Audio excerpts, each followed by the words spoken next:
Destroy All Clickbait, the podcast that through the miracle of editing is listenable. Question mark? Destroy all clickbait. Destroy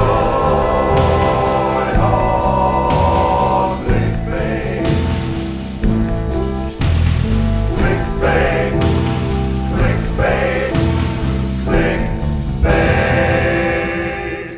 What's up, my cats and kittens? Thanks for swinging by the Sugar Shack on this groovy Tuesday for another happening episode of Destroy All Clickbait, the show with the flow, the podcast with pizzazz, and the online content that brings you hardline contentment. I'm Avi the hip chick, this is Swinging-ing, and over there is the square Adam.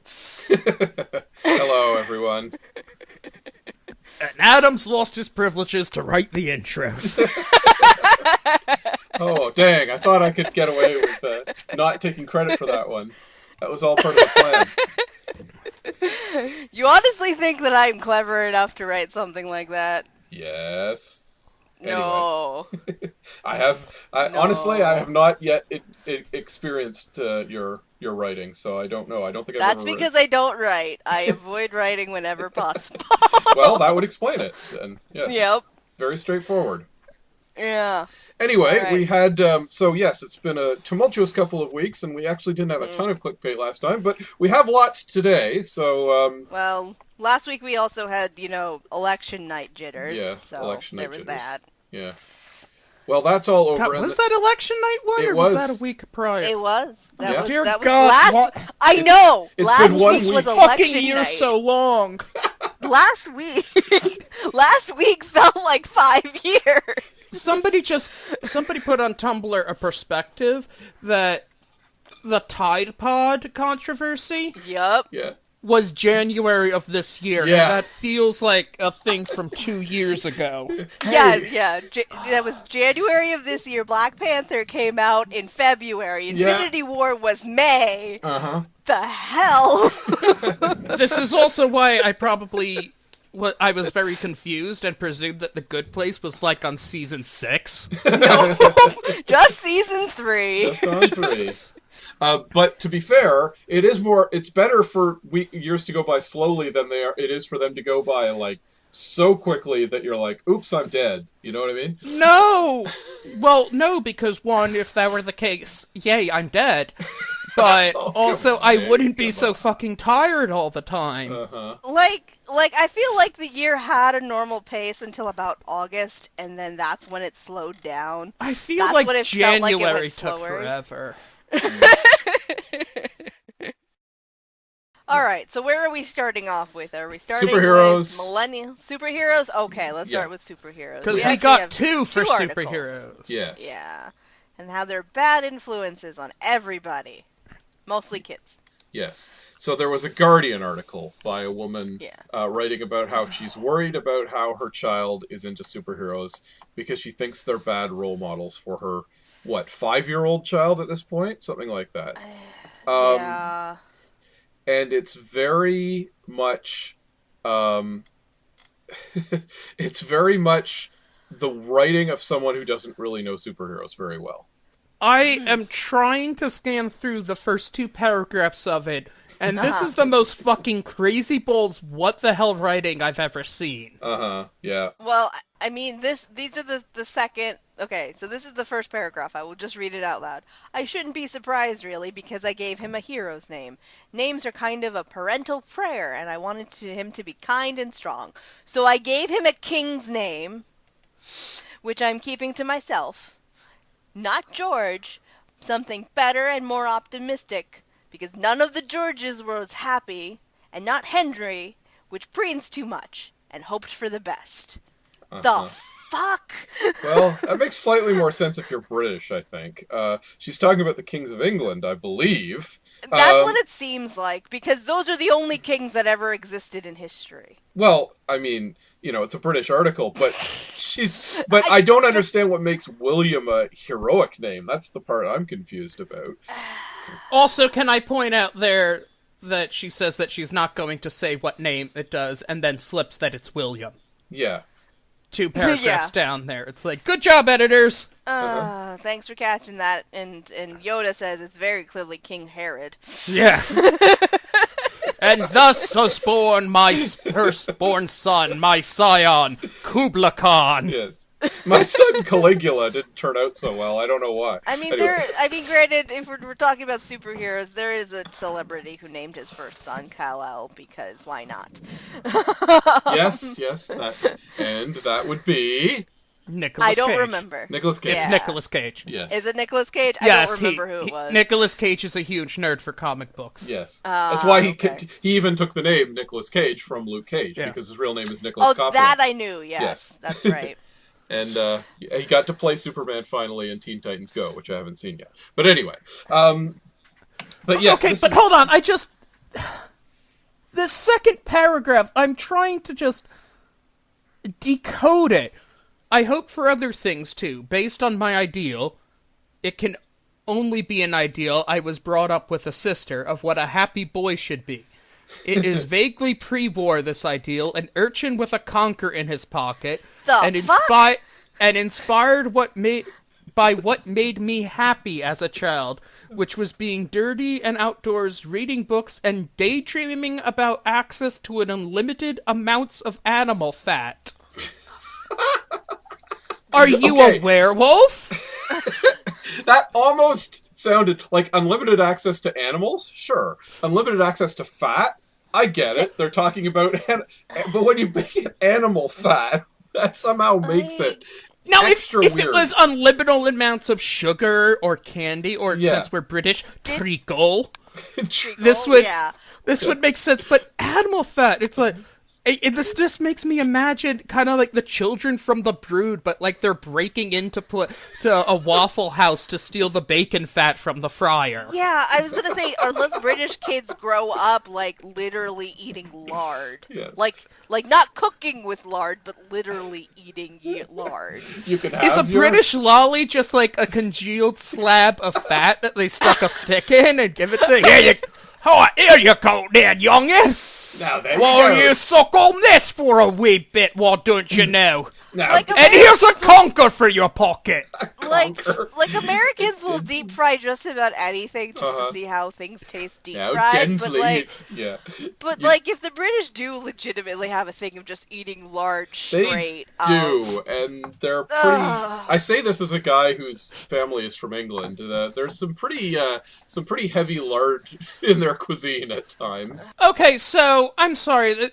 This is apparently something I missed, that the British consider a good snack basically what we put out for bird feeders.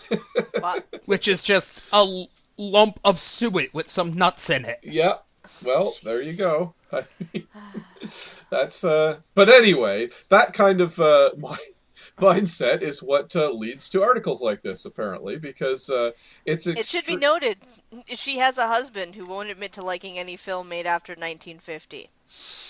I missed that particular point in the article, but sure. Yeah, from a cursory glance at her, unless her husband is significantly older, he was not born at a time when, apparently, by his estimate, there were good movies then.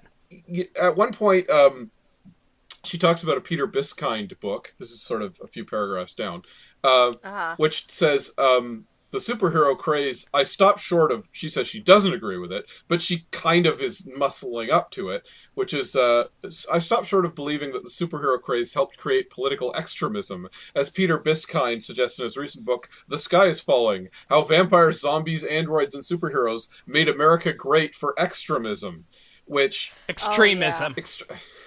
Right, extremism. I'm bad at pronouncing things. That's fine. Rather, the same culture that likes vampires, zombies, androids, and superheroes also likes extremism, because it doesn't like people as they really are so much. And I mean, that is just such a leap. I can't even believe... There's so many things wrong with that. And again, she's saying she doesn't 100% agree with it, but she clearly kind of agrees with it. I'm not sure why, after that, there's the example of Magneto destroying the concentration camp with his powers. It's like, I mean, that's put afterwards as an example. Is that taken to be a bad example of extremism? It's like because not- if anything, given that this is a Jewish writer, I think she would have picked up the fact that this is meant to be a sympathetic element to Magneto's Although, yeah, I was gonna say extremism. like that's a weird thing to reference, knowing that not only is obviously the character Jewish, but he was created by Jewish authors. So I don't understand that use of an example. Like, if you wanted to actually use a superhero example of extremism, the Nolan Batman ones work. Because they even highlight the idea of Batman as an extremist. Yeah, and she does talk about that a little later. I'm baffled by she keeps going back to superheroes like Superman, Batman, Spider-Man, Magneto. It's like, wait a minute, Magneto's a villain, for starters. Like, you keep mentioning Magneto like he's a hero. Now, that said, I can understand he's probably the most sympathetic supervillain that is out there, and he does, kill Nazis and stuff.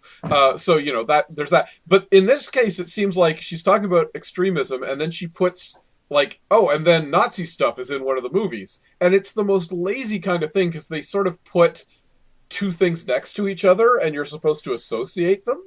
But she didn't make a connection between those two things at all. Like, it takes place at Auschwitz, and also extremism. It's like, so he's smashing the Nazis, which is something superheroes have repeatedly done throughout their existence. So where are you getting this from? It's very lazy connecting the dots here. And also, she also, she goes on about Superman and how Superman is the first, the best, the kindest, because the rest are always broken, and it's just kind of like, yes. Yeah. Because that's why those characters are believable. It doesn't... Well, but you know what? It doesn't... Not that Superman isn't believable, but it's like, there's a reason why those characters are the way they are. But she talks about Captain America, and it's like, Captain America's not broken in the way you're talking about. He is... And her only real mention of Captain America that I could see in the article was her going, well, he leaves all the bad parts out about America. He's just... It's like, so that's someone who's never read a Captain America comic, or even really seen the movies then, because that is specifically what Captain America is about. It's about how the ideal of America does not live up to the ideal that he represents, basically. Right, I mean, for what it's worth, however you feel about the actual plot point is however you feel about the actual plot point. But the point of Winter Soldier is that he discovers that the country he fought for turns out, oh hey, they're actually being puppeted in disguise. Right. So, and that just sends him off on another tangent, which is the whole point of his character. Yeah. Okay, but this person also, I would say, seems confused by the concept that actors and characters are separate things, but I'm actually going to be meaner and say that they're deliberately obfuscating that as part of their poor faith rhetoric, because they make a big deal that Batman, the quote-unquote BDSM-style superhero, whose best portrayal on screen is also the guy who played Patrick Bateman, with a literal exclamation point. Yeah. And then she goes on to smugly refer to the character as Batman/Bateman. Yeah. It's the same thing. It's, I put this bad thing next to this other thing, so that other thing must be bad too, right? I made a 6 degrees of Kevin Bacon connection. Also, I can say by expertise that Batman is not the BDSM-style superhero. No. Not by a long shot. Or even the most one there. Who is the BDSM superheroing? Let's get back to that.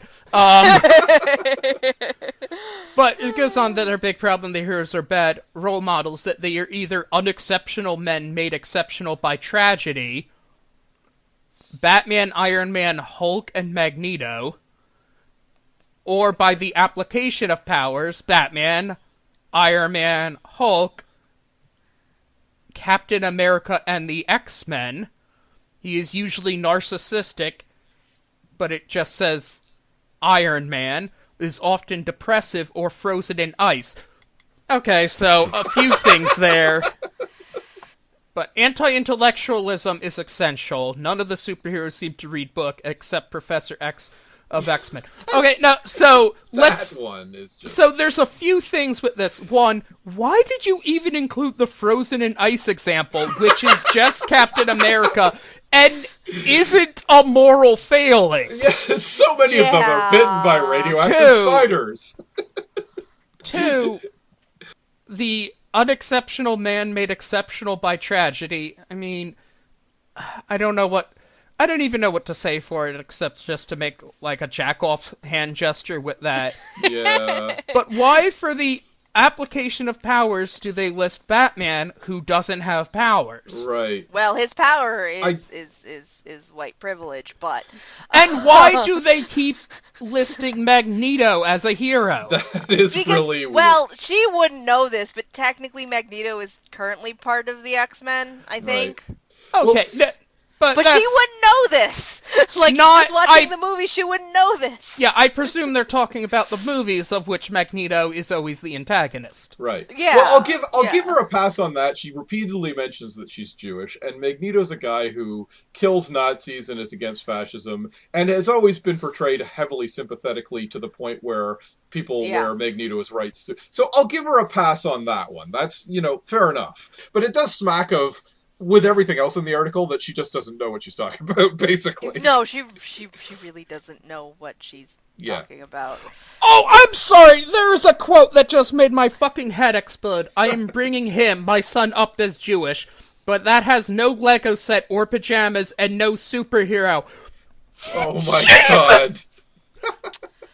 I think it does. No! The superhero genre is, like, the most Jewish American contribution to American literature. Yeah. Like, thing. She acknowledges that later, too. But she's saying... How can you... Like, I understand that there's no superhero who, like, literally has a Star of David on his chest and is incredibly Jewish in that sense. There's Ben Grimm. Ben Grimm is Jewish. There's Kitty Pryde literally always wears a Star of David. Yes, that's right. Kitty Pryde as well. Yeah. Yeah. But it's just kind of like nearly every single popular nearly every single popular of superhero character you can think of was written by somebody Jewish. Nearly every single one. And the ones that aren't Jewish pretty much all say, the Jewish people basically invented this genre. We should give them credit for it. Right. So it's really weird. She knows that. She mentions it in the article. She said so. She's clearly aware of this, and so I guess she's saying she wants a Jewish superhero. But again, there are Jewish superheroes. Ben Grimm is Jewish. That would be the big one for a lot of people. Kitty Pryde is Jewish. That's another big one. Again, I guess Magneto, since we keep listing him.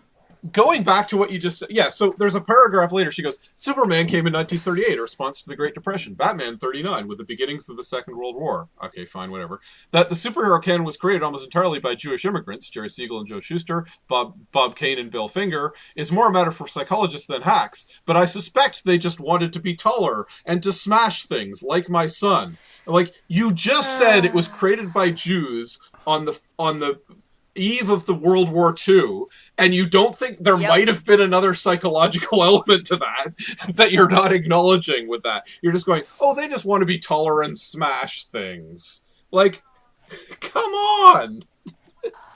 I'm sorry, this whole article really doesn't have a point, because then she also talks about, despite this being labeled as superheroes being bad role models, she then compares them, I'm choosing to believe favorably, to religion, and saying that they protect the kid both from the fears he has as childhood and from parents by offering an escapism. But, it really does come down to, if I put two things together, maybe people will associate them, and that will make my argument for me. He also mentions Kanye, talking about comparing the Superman hat the MAGA hat, to the MAGA hat. And again, it's like, that's a very spurious connection, but we're supposed to go, hey, you're right, superheroes made Kanye like Trump, clearly. Like, that makes sense, obviously. No, that whole paragraph should have just been ousted. This is also, since it was brought up for Jewish Lego set, I have found out there is an entire community dedicated to making custom Lego Jewish sets called J-Brick. I am not surprised. Nice. including what looks to be a very good bar mitzvah set. Actually, a very impressive-looking temple set. Yeah, there's Okay. some good stuff there. I'll look at that later. Yeah. My wife teaches, like, expository writing. And introduction to writing and remedial writing sort of things. The sort of stuff that is basic, this is how you write. And teaching people to, when you write, have a thought and have a point. If this was turned into her class, she would likely fail this. I can Because imagine, it doesn't yeah. have a fucking point or a No. thought. Yeah. No. It's filling space. It's long and rambly for no reason. And this is a recurring problem with newspaper pundits, is that they get that real estate and you get apparently you're dislodgeable once you get that, and you can just ramble on about whatever you feel like Just rambling on. Bed yourself in like a tick. Apparently. Like, the only way this could possibly be okay, is if this was originally a blog post Right. that got No, submitted. no, But even if as not, a blog post, I would leave a comment saying, Yeah. please have a point Oh next yeah, time. yeah, certainly. But like at least with a blog post, I can understand why it's a random stream of consciousness that just meanders everywhere. But I feel like we're also being a little bit too mean. At the end, this is a mother concerned about the role models and what sort of ethics are being modeled for her children. Let's click through and see what other articles she's written. Bring back Kevin Spacey. Yeah. Yep. If Kevin Spacey is not tried and therefore not convicted, he should return to acting, says Tanya Gold. Okay, yep. Anyway. So let's look at the other superhero-related article that we have here. Yes. So this one is specifically a study done, new research being presented at American Academy of Pediatrics 2018 National Conference and Exhibition finds violent acts by protagonists in popular film genre significantly outnumber those by quote-unquote bad guys. Basically, yeah, the superheroes beat shit up more than the evildoers do, and I kind of feel like, yeah, that's sort of the point. Well, that's surely that's just because they are on screen more often than the bad guys, right? Yeah, I was gonna say, and like I There- said off when we weren't recording, it's also like majority of villains are meant to, as we said before, represent things like Nazism and fascism, and that's not always necessarily violent things. It's also like mental manipulations and things like that. Yeah, and as Spear Havoc says, bad guys have henchmen. Right. And Also, it's pointed out, so here's a good question. Hydra, let's go to the second Captain America movie. Hydra Okay. plans to use a doomsday weapon to target people that their algorithm has calculated would be dissenters to fascist rule in America. Right. And they are going to kill hundreds of thousands, if not millions of people. Captain America stops them from doing that.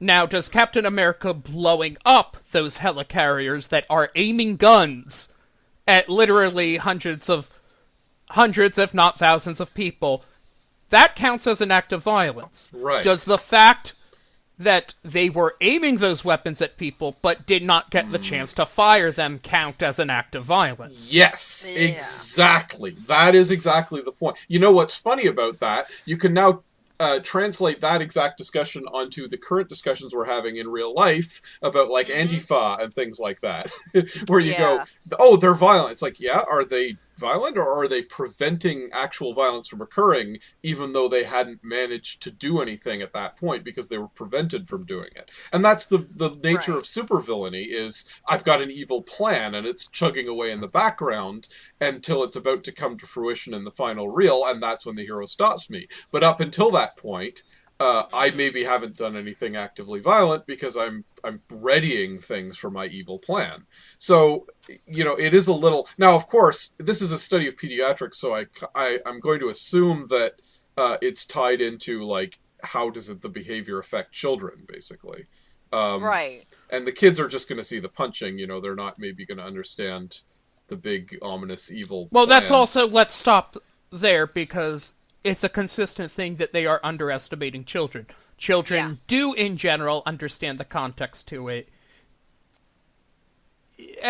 let's say, a relatively early age. It's a whole thing in development, but there's a reason why Don Bluth movies are understood by children.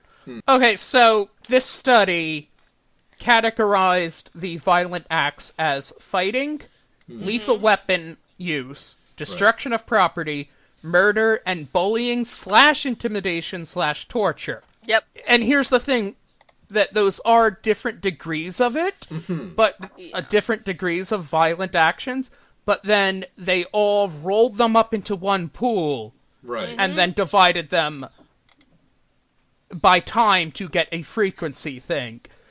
And I do not think that's actually entirely honest. Right. No, it's not. Yeah. Nor It really isn't. is the idea of a lot of these can be subjective. For bullying, intimidation, Right. Torture. one, putting in bullying, intimidation, and torture into the same thing feels like a huge systematic error. Right. Yeah. Because would this count, say, Spider-Man being mean to people attempting to rob an Right. ATM machine? Would that be bullying? And is that counted as the same moral weight as Hydra torturing Bucky? Right. According to the study, it would be. Yeah. Right. And I do agree with you. I think kids can absolutely tell, The difference the good between guys those and the two bad situations. guys, Yeah. and what's, sort of intimidating and what's bad and what's good. And like I as you say, I don't think Spider-Man making a snarky comment to a bad guy is going to have some kind of negative weight to it. in Or a way. for destruction of property there, do we list, Right. say, I don't know, let's say Magneto destroying a bunch of stuff when he attacks the Capitol building in one of the X-Men? Do we count that as the same weight as him destroying the bars of Auschwitz? Right. Yeah. Because they're both destruction of property, Right. and how this study is seemingly made, they would count those as morally equal acts. Yeah, and Using the big doomsday device to blow up a building is exactly as naughty as blowing up that doomsday device to save the building. yeah. Right. We're Exactly. into some robot Santa Claus from Futurama thing. Beating up people for protection money. Guilty. Failing to pay protection money. Exactly as guilty. Right. Looking at what the abstract was apparently supposed to study, the fact that we don't get anything about gender says a lot. Yeah. I mean, there's one little paragraph that's about gender. Researchers found the films showed male characters in nearly 5 times as many violent acts than female characters who were engaged in an average of 7 violent acts per hour. Yeah, it seems to go in cycles that people become, I guess, moral scolds about it, or really hyper-concerned about the violence there, and that this was actually what was pushed back against when we had the first criticism of PC culture. Yeah. And that it was people like Hillary Clinton or Tipper Gore being afraid about violence in video games, or violence in media, or violence in rap albums. Right. And wanting to use stuff like this to crack down on it, despite the fact that this is kind of a pointless thing. And it's been apparently we have to point it out time and time again that it's no different from any other story that have been told to children for time immemorial. Right. Pretty much. Like, not all violence is necessarily punching a person. There's other Yeah. types of violence that And there's one person can enact on another person. and there's injustice that isn't actively violent, but can require you to, to fight that injustice. The Lex Luthor never punched anyone. Superman punches lots of people, so Lex Luthor must be better than Superman, right? It's that logic. Yeah, exactly. They even mention in here that, hey, parents should be watching these movies with their kids and talking about what it means to be violent and what are the consequences of violence. Like there's a paragraph that says it. So it's just reiterating the same things that have been said over and over again, is that parents need to be parental with their children. I'm sorry, mean- a friend Vampiric Yoda pointed out that the article should not have counted Man of Steel. That was an outlier and greatly skewed things. Yeah, yeah. Yeah, well, let's not get That's what into the that military argument. budget is for, right? Yeah. Well, let's not get into Man of Steel argument because we'll be here all night. Instead, let's move on to something else. Another clickbait article that we have. Oh, the pet food article. Yeah.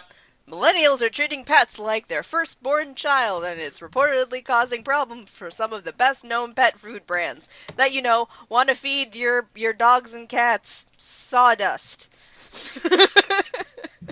Yeah. Yeah! I mean, God, God forbid you give Fluffy something nutritious. That's, yeah, wow, that isn't this good for pet food companies? Can't they charge more and make fancier pet food? Yeah, that's the point. It's saying that this has led to a flurry of new brands entering the market. Which Many are of more these expensive. and are selling premium food and human-grade snacks. What, it wasn't human grade before? No, kind of. No. Yeah. Delicious pet food. Many millennials, and it's all about millennials, of course. The article's all It's always about millennials. Millennials are waiting long to get married, buy a house, or have children, and they're instead choosing to become pet owners. Because crazy... nobody fucking bought pets before. So, this thing is complaining that basically Purina, Kibbles and Bits, Pedigree are doing poorly, but what this... I mean, it's framing it as a negative, because I guess it's Business Insider, and it's taking the company's side. What it's really showing is that consumers are being more discerning. Right. Yeah. Yeah, I never got that. I mean, you want to feed your pet the nicest thing you can, surely. Well, And if you're spending $30 on pet food, you want to make sure that most of it is coming from protein and isn't just cornmeal filler or stuff, which means that most of the weight you're buying is absolutely nutritionally useless. Right. Right. And mind you, Pedigree and Purina especially, in their marketing campaigns, do advertise that their food is supposed to be the best for your pets. Yeah. So, if it's not actually the best for your pets, they need to make the food the best for your pets. Yeah, I talked before that there's a whole strict regulatory thing on the language used on pet food bags. Yeah. Mm-hmm. I mean, always... Go on, sorry. That flavored with, contains, and made with each have different legal definitions that are strictly enforced. Well, that's the same thing with the food we eat. Don't ever buy chocolate, quote unquote, that's said to be chocolatey, because it means it doesn't have cocoa butter in it, right. which means it's not real chocolate. Well, it's like, cheese product, cheese flavored, or cheese product, or fruit punch, or whatever. It's... I'm sorry, I can hear you doing the air quotes for cheese.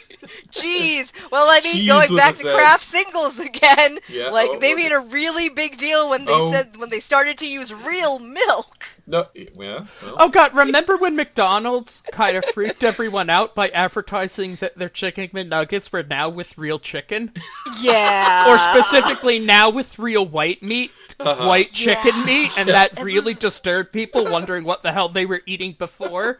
Because because I know that what they meant was we're using white meat instead of dark meat, but that didn't make people feel any better because what was in the nuggets sure as hell looked like white meat, so what the hell were we eating before? And then Jamie Oliver does that episode where he takes chicken bones and makes chicken nuggets. Yeah. I feel that these articles don't kind of note that millennials, I'm guessing, tend to be more savvy and discriminating with how they spend money, so they may put into consideration. Like, if they know that Purina is Nestle, Nestle's getting a lot of bad press, entirely rightfully earned, so they may be unlikely to buy Nestle products. Exactly. This is kind of one of my favorite topics that we do, because we take something that seemingly has no nutritional value and then do an autopsy on it, trying to find something actually informative or interesting hidden in just all the British suet. In general, my education's undergrad is in biological and animal studies, a guide for shopping for food there. You want to have a high protein content, low filler content. Ideally make sure that the first ingredient is an actual meat and not a byproduct. Ideally, you don't want the second one to be some sort of meal or filler, but that's hard to actually avoid. And I think those are pretty much the big two rules. There's more information to look on if you're concerned about it. That's kind of the quick and dirty one there. It's different for cats because they have different protein requirements. Right. Yeah. Don't try to make your cats vegan. No, Please don't. cats cannot be vegan. Yeah. I think dogs can be vegetarian? Question mark? Maybe, kinda. Kind of. It's hard. And it probably depends on the breed, too, because there are definitely certain dog breeds that need that protein. Yeah. Like, I think it's guinea pigs. Like, if you want a vegan pet, get a guinea pig or a bird. Well, yeah. Yes, guinea pigs and rats and that. They will just gladly eat seed. They'll be happy. Yeah, they'll be fine. Like, don't get a dog, don't get a cat if you have to insist your pet being.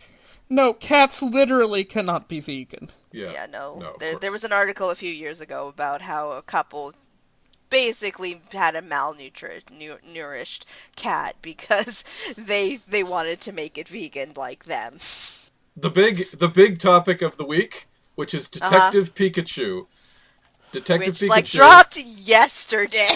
Yes. Which I haven't even I seen the haven't trailer actually... for that. No, hold on. I had an actual article for this. Yeah, Oh. Detective Pikachu is not a cop. Yes. Yes. That's the one. Yeah, that's the one I have open. Right. I actually haven't watched the trailer. I've just been watching Twitter react to the Yeah, trailer. that's Avi, more fun. you need to watch the Twitter. You need to watch the trailer. Okay, I'll watch the trailer later. Yeah. But This comes from comicbook/WWG by Christian Hoffer, and it's titled, "No, Detective Pikachu is not a cop." So if you haven't seen it, they've dropped the trailer for a movie that's, as a Based on a project, game. has been rumored, but was very much presumed to be something that would never see the light of day, which is Detective Pikachu. But Based it's on... mostly because there is a video game called Detective Pikachu, so a lot of people just thought, oh, it's just gonna be a video game. Or, okay, they did a spec script for a movie based on the video game. This happens all the time, and none of these actually make it to series or movie or a greenlit. Now we have a full trailer for this actually coming out in 2019. A whole bunch of my friends have sent this to me to get my reaction. I love every single frame of that trailer. Oh God, yeah, no. I have a friend who is in New Jersey because he was invited to a Pokemon tournament and then just ended up staying here. So I asked him what he thought of it, and he was like, "I am here for it." So I feel like there's one of two reactions, and they're both really visceral. It's either they love it or they can't stand it, and a lot I think a lot of it is the shock because the designs for the Pokemon are keeping a lot of, like, being very on model, but adding realistic details. Yeah. For fur and texture, and that it's weirded people out a bit. But here's the thing, it looks really good. Yep. It's really inventive. Okay. A person who actually got kind of some internet fame because they did faux scientific illustrations drawing Pokemon in the style of scientific illustrations was hired to do designs for these movies. Yep. Okay. Yeah. So it looks good there. And I think more people will come around to it. Also, it is unashamedly just a movie set in the Pokemon world there. Okay. And it's a detective noir movie. Yeah. Really? It's a noir. It is. It is a noir movie. Yeah. And Now- the trailer has a scene of interrogating a Mr. Mime. Okay. Who is admittedly one of the weirder looking Pokemon, but And whatever. has transferred into looking even weirder in real life, but fitting so well with everything about it. Okay. Well, And a lot of people, like this article says, are freaking out because Jigglypuff has fur, and it's just kind of like, what did you think it was? Okay, but yeah, the alternative to Jigglypuff's curl being hair is that it just has a fleshy tendril curl, Yeah, like which even if frankly you think, would be even more disturbing. well, he could be But, like like, even if Bart you thought that Simpson, most- where he just has Yeah. the hair and the fur and the skin just kind of blend together, and you can't see where they're. yeah, or even if you thought just the curl was hair, but everything else was skin, that would look so gross. Like, so gross. And it's clear they have not shied away from making some of the Pokemon look gross. Like it said, Mr. Mime looks bizarre and vaguely unsettling, Yeah. which really fits the design well. Yeah. Psyduck looks... Psyduck looks both wonderful, vaguely freaky, and vaguely pathetic, like it should. I haven't seen the trailer, but I did want to ask: does Pikachu talk, or does he just say Pikachu, Pikachu? Okay, here's the core premise of it. So let me explain the story thing. It deals with a failed Pokemon trainer, Okay, somebody who had wanted to train Pokemon professionally, okay, but could not. Their father was a cop who went missing. all right. They find in their house one day a Pikachu wearing a deerstalker hat, and to their shock, find out that they can understand what this Pikachu says. Okay. And the Pikachu is also surprised that it has found someone who can understand them. Okay. And they're the only person who can understand them. Yes. Everybody else hears the normal Pikachu noises. Okay. This is actually the same as the video game, Yes. where only you, the main character, can understand Detective Pikachu. Everybody else just hears. So, the in addition Pikachu to noises. that it is a talking animal story just set in the Pokemon world, Yep. the Pikachu also claims to be a world-class private detective. Correct. Which is the point of this particular article, because apparently a bunch of people on Twitter, I have not actually seen any of these tweets or any tweets related to this. I've mostly been seeing tweets about how weird or wonderful the trailer looks. But that, like, ACAB, A-C-A-B, which is, hold on. All cops are bastards. Yeah. So apparently, because Pikachu is a quote-unquote detective, that means ACAB, so he's a horrible So Pikachu's Pokemon? a fucking cop! Except Pikachu's a he- narc! Except he isn't, because he's not a cop, he's more of a private investigator. Yes, Right. this article is actually all about assuring people that while Detective Pikachu seems to be on good terms with the Rhyme City Police Department, he is indeed an independent investigator and not actually a cop. Yeah, and there was one good Twitter tweet that I saw. There was one good tweet that I saw, which was, why did they name it Detective Pikachu when they could have named it P.I. Kachu?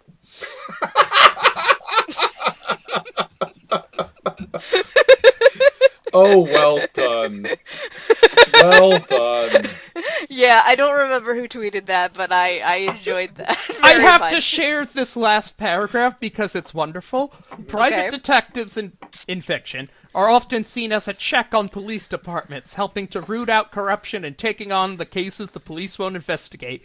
If not for the fact that Detective Pikachu is a PG movie, we're sure that Detective Pikachu would at least empathize with those who say all cops are bastards, as he's a champion of the people. There is nothing I don't love about this movie. I am so hyped for it. Here's the thing. I need to see I the was, trailer. when they were coming out and on the hype, I was on the wrong side of the Lego movie, because of course a movie about Legos cannot be any good and will just be a cash-in. I was wrong about Venom, because it looked awful and is so weird, and how are you doing a Venom movie without Spider-Man? Fuck that, I am off Team Cynicism now. I am putting all my chips down on Detective Pikachu. Fair And enough. personally, I feel like you can't trust trailers. Like, I've had that sentiment for a long time, but, like, you really can't trust trailers, because they're so deceptive. Well, but And he sometimes- loves the trailer, so in this case, he wants the trailer to be accurate. I mean, yeah, that's true. Yeah. So often you cannot trust trailers. Uh-huh. You really can't trust trailers. In terms of, like, showing you what the story is actually going to be about, don't trust the trailer, because then we get shit like Venom's turd in the wind. Which, as I was telling to people this weekend, it's like, it's literally the last thing he says in the movie, and it makes perfect context within the movie itself. Yeah, if anything, the trailer ruined that scene for the movie. Yeah, like, it basically makes so spoiling much the sense. punchline.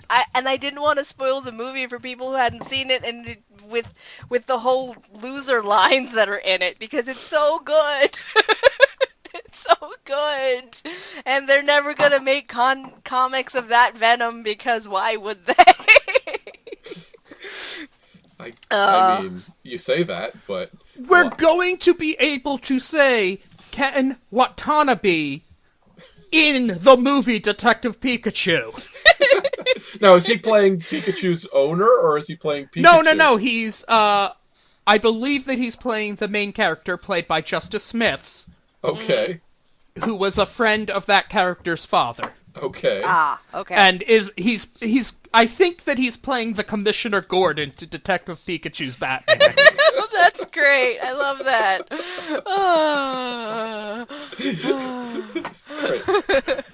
Pikachu going, good soldier, good soldier. Oh, Yes! and podcast friend Vampire Yoda says, I don't hate it. I'm just so confused. He's talking about Detective Pikachu. And I think it's in part because he's not a Pokemon person, so he just doesn't get anything.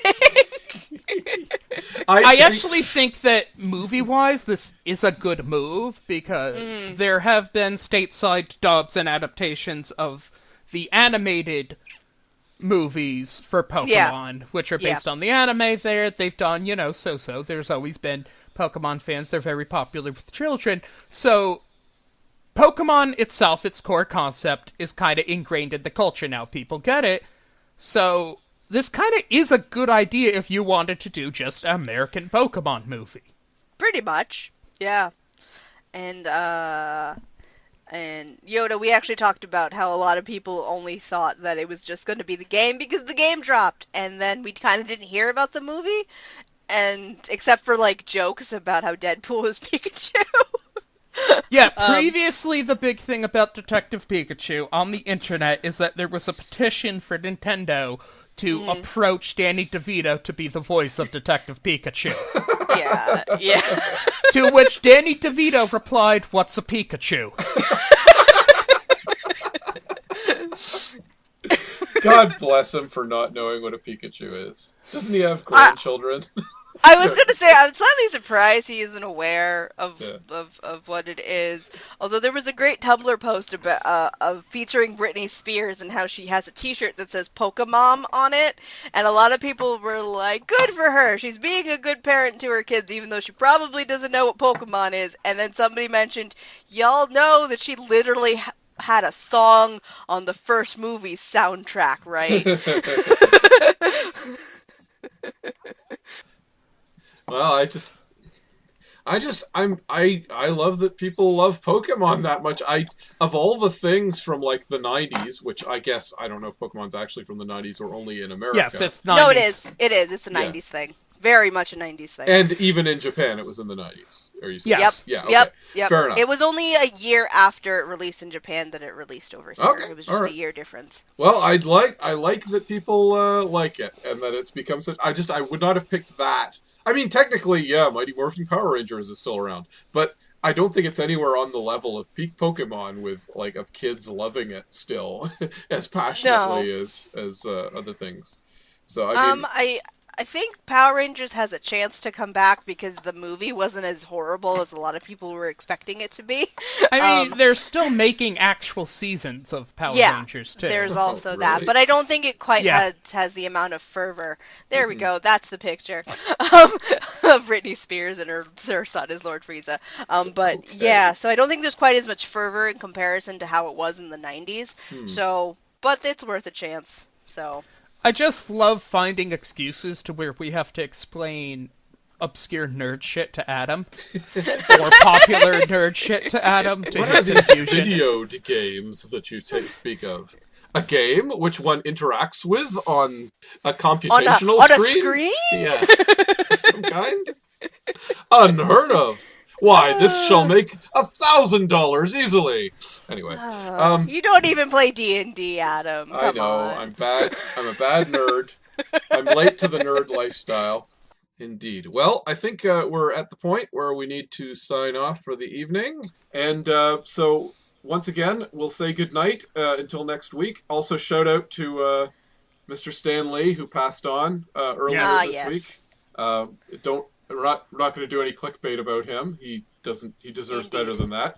Although, to be fair, as I said, a minor thing of clickbait is somebody on Twitter, frankly, it doesn't matter, but was kind of bitching that people were doing in their honors of Stan Lee, putting up pictures that they had taken of themselves with Stan Lee, which is an entirely normal thing to do when somebody passes, either someone that you knew professionally or knew only as a celebrity, too, and this is me being a bit mean and snarky, but also in a way that I think Stan Lee would actually approve of.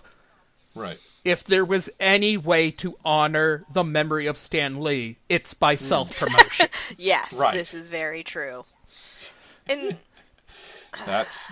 he was the great carnival barker. Oh yeah, definitely. No, I don't say that maliciously. No. He was very good at self-promotion and of promoting the medium and building a personality. The Onion actually had a good article that Stan Lee, creator of such beloved Marvel characters such as Stan Lee, dies. Yeah. Now, there are, more nuanced or complex you can say about Stan Lee, and especially how he was accredited more official writing credit that he actually did. Yes. Both by playing himself up and people ignorantly presuming that he did more because he was a big personality. And I'm very afraid his estate will continue to do that. Yeah. But also, he did a lot for the medium. Mm-hmm. He did create a lot of characters there. Did.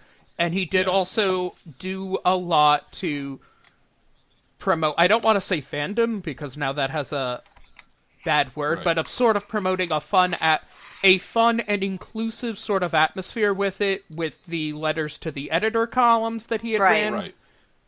Well, I was just going to say his two most famous soapboxes, which is about politics and comics and about how racism and bigotry is horrible. Those have been circulating all over Twitter for the past 24 hours. Yeah. So there's also that.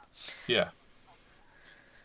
Yes. And I would say the thing about Stan Lee that was really I think that the thing that lets you frame it better is that his skill was that he was an editor. That was what he was. He was more than a writer, really, because he definitely had collaborators with writing and all that stuff. But as an editor, that was where his real skills, and a promoter, of course. Yes. But as an editor, that was where his real skill set was, because he was developing all this talent, and he was putting them to good use. And that was the letter column there. He definitely.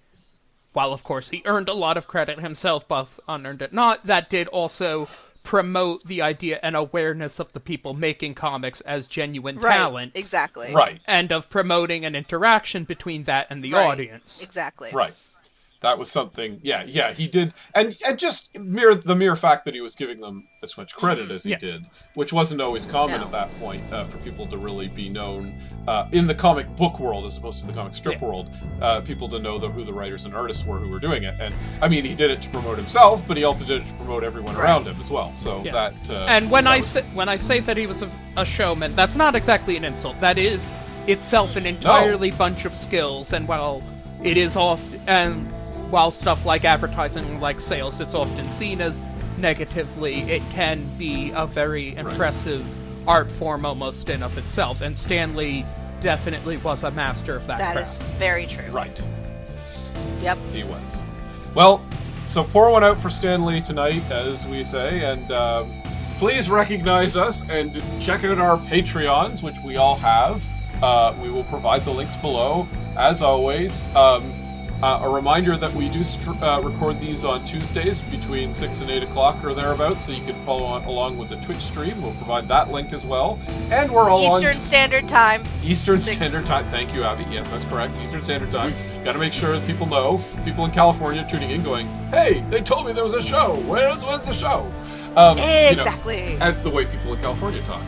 Anyway, but it's...